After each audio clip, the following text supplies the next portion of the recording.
Ça m'intéresse. Je voulais vous en parler, je voulais montrer avec Bruno Guimaraes, dans le 11 type des copains de Touchline, le milieu de terrain brésilien de Newcastle qui pourrait, là aussi, casser la banque. Je vous montre ça. On nous parle d'un top record, éventuellement avec Arsenal, les amis.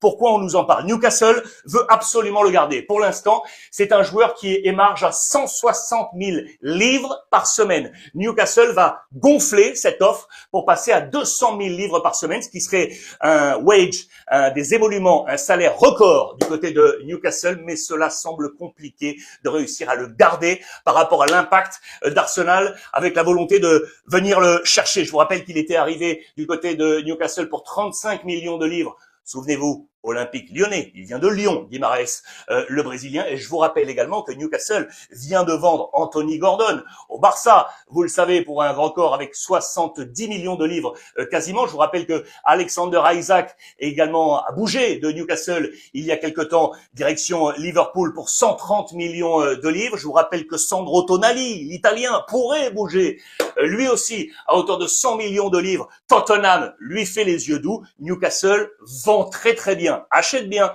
et vend très très bien. Et vous l'aurez compris, eh bien Guimaraes pourrait le prochain être la prochaine sortie direction Arsenal avec là aussi un transfert record. Lui aussi, on attend un record et lui aussi, c'est avec Arsenal. Je vous en ai parlé depuis un bon petit moment maintenant. C'est Morgan Rogers. Le jeu de mots est ici, regardez, parce que 100 millions, le M de Morgan, c'est là aussi ce que préparerait Arsenal pour le faire sortir de Aston Villa. Lui qui est dans les plans d'Unai Emery, qui l'adore absolument. On sait que c'est l'homme de la transition au milieu de terrain pour amener le jeu vers l'attaque.